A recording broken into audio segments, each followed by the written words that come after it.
But let's get to dreams. I think we need Sure. to mention that too, because you said daydreams, but night dreams, Yep. that's where that higher language, the language of the soul, symbols, if you like, takes place. How Mm. can we relate to that practically? Because I believe that's an important part in Jungian therapy, isn't it? Yes. Oh, yes. I think that it's the main part because Mm. in analysis, we are trying to have a dialogue with the unconscious. And as James Hollis says, the problem with the unconscious is that it's unconscious. So Yeah. right? So it's if it weren't, then it wouldn't be the unconscious. If we're conscious of it, it's not the unconscious. No. So dreams are these spontaneous manifestations of the unconscious. And they're not deliberate. We don't orchestrate them. We don't say what we don't control them, right? Right. So there's something that's trying to get our attention. And dreams in from a Jungian perspective compensate our daily waking life.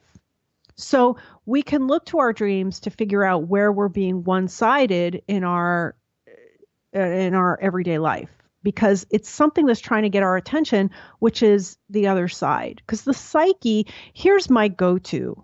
The psyche is always seeking balance.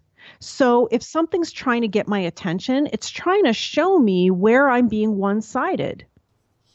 Okay, so they are compensating something. And then there's this whole other theory about there's a different type of dream, there's a compensatory dream and a different kind of dream. I don't know. It's new. So I don't know what that is. Again, these are not hard and fast rules. Okay. So it's the dream work. The dream work that we do in analysis is not easy. And like Marion Woodman said, it has sometimes taken her 20 years to understand a dream symbol. It was that huge. So another thing that said is that it's like having a 2 million-year-old person inside of us. And wouldn't you want to consult somebody that's 2 million years old? Yeah, I'd have some questions for that. Yeah, which person. also I think another thing we didn't mention is when you had asked me about what's Jung's most important contribution, and that might very well be the collective unconscious. Right. Of Yeah. course. Yeah. So, I mean, that's even been integrated into hard science now, physics and stuff like that, biology.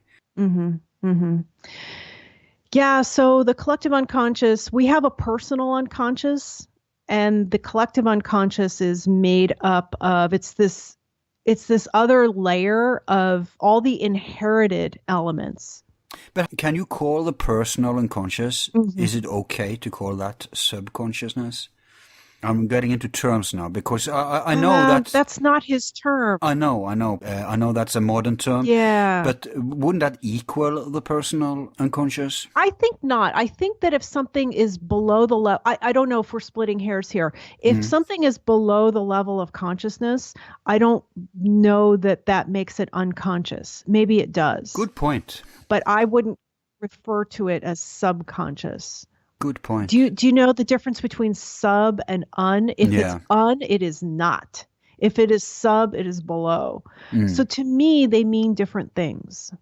It's true. It's same with supra-consciousness, which is above. I mean, you can become conscious of subconscious and supraconscious aspects. So when you bring something out of the unconscious, what we do in analysis, it's no longer unconscious. Exactly.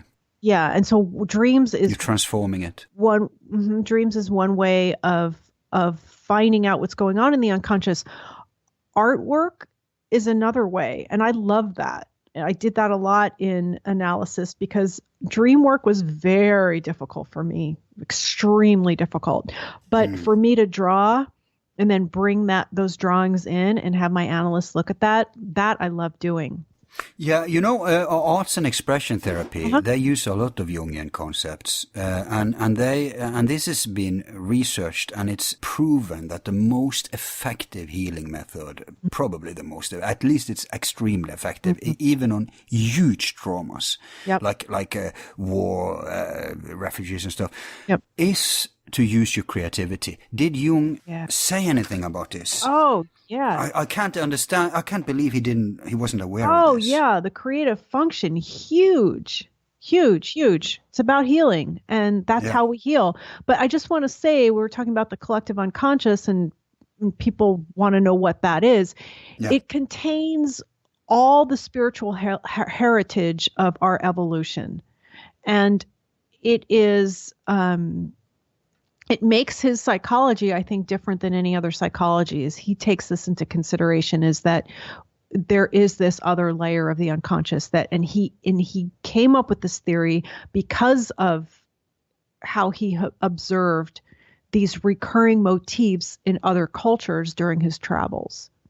So, yes, the mythological motifs. Could we call it the genes or the DNA of our consciousness, metaphorically? Mm-hmm. That's interesting. I hadn't thought about that. Because people are very materialistic today. They acknowledge this heritage when it comes to the body, like genes and DNA. Mm-hmm. But his concept is immaterial, metaphysical almost. Mm-hmm. Mm-hmm. So wouldn't it be equivalent? Yeah, and it's, I don't know. That's interesting. I'd have to think about that. Okay. The genes and the DNA. Yeah. Yeah, because it's in there. Mm.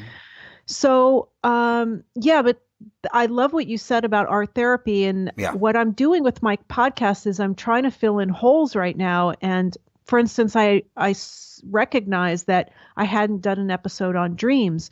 So back toward the end of last year, I had a Zurich trained analyst talk about dreams.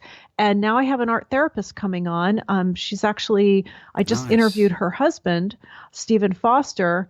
And his wife, Nora Swan-Foster, is a Jungian analyst and an art therapist at the Europa Institute. What was her husband? Was that the guy who talked about the tarot? Yes. Good podcaster. Go and check it out, people. Thank you. Swan-Foster. Yeah, he wrote a book about environmental waste and natural disasters from a Jungian perspective, but we really didn't talk about that because I wanted to talk about the tarot, because that's something that I've been wanting to cover. On the podcast. That's a system of symbols. That's a kind of a dream language in a way.